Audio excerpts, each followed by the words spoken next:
দেশের গণ অভ্যুত্থানের পর ধীরে ধীরে স্বাভাবিক হয়েছে পুলিশ প্রশাসন।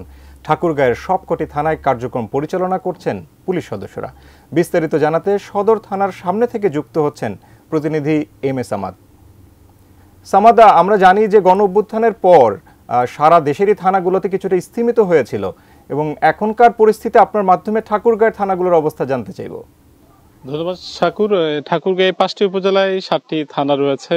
আপনি যেমনটি বলছিলেন যে দেশের ছাত্র জনতার গণ অভ্যুত্থানের পরে কিছুটা স্থিমিত ছিল পুলিশ প্রশাসনের এই থানাগুলো, সে কারণে নাগরিক কিছুটা সেবাও বিচ্ছিন্ন হয়ে গিয়েছিল। তবে ধীরে ধীরে যেহেতু 1 মাস পেরিয়ে গিয়েছে এবং ধীরে ধীরে এই যে থানাগুলো সেগুলো আসলে পুরোদমে যে কার্যক্রম পরিচালনা সেটি আমরা লক্ষ্য করছি। যদিও 1 মাসের শুরুতে অর্থাৎ 5 আগস্টের পরপরই কিছুটা নাগরিক সেবা ব্যাহত হয়েছে এই থানাগুলো থেকে, অর্থাৎ আইন শৃঙ্খলা রক্ষা এবং বিশৃঙ্খলা এড়াতে যে কাজগুলো করবার কথা ছিল থানা পুলিশদের এবং একটি বৈষম্য বিরোধী পুলিশদের পক্ষ থেকেও একটি দফা ছিল, যে দফাটির কারণে তারা বেশ কদিন ধরে যে থানার যে দায়িত্ব পালন করার কথা সেটিও তারা করেনি। তবে এখন যে কার্যক্রমগুলো আমরা লক্ষ্য করেছি, আমরা ঠাকুরগাঁয়ের যারা কর্মকর্তা রয়েছে তাদের সঙ্গে আমরা কথা বলেছি, তারা কিন্তু বলছেন এবং আমরা সরেজমিনেও দেখছি যারা সেবা নেওয়ার জন্য এসেছেন তারা কিন্তু আগের তুলনায় এখন প্রায় পুরোদমে যে কার্যক্রম পরিচালনা করবার কথা সেটি তারা করছেন এবং যারা সেবা গ্রহীতারা যারা আসছেন এবং এছাড়াও যারা যে 999-এর যে সেবা সেটিও তারা পাচ্ছেন। আমাদের সঙ্গে ঠাকুরগাঁও সদর থানার ভারপ্রাপ্ত কর্মকর্তা ইবিএম ফিরোজ ওয়াহিদ রয়েছেন।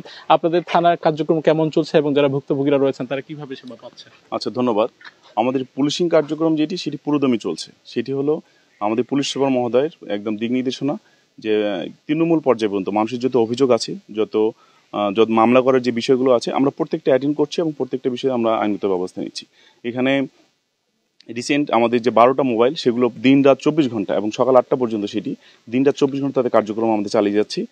এক কথায় পুলিশিং কার্যক্রম যে পুরোদমে যেভাবে চলার কথা, মানুষের যে আকাঙ্ক্ষা, মানুষের যে সার্ভিসটা দেওয়ার কথা, আমরা সে পুরোদমে চালু রাখছি। অসংখ্য ধন্যবাদ। এবং আমরাও সকাল থেকে লক্ষ্য করছি যে যারা ভুক্তভোগীরা রয়েছেন তারাও নানা ধরনের অভিযোগ নিয়ে আসছেন এবং সেটি সেবা দেওয়ার জন্য থানা পুলিশের পক্ষ থেকে সব ধরনের সহযোগিতা করা হচ্ছে। শাকুর।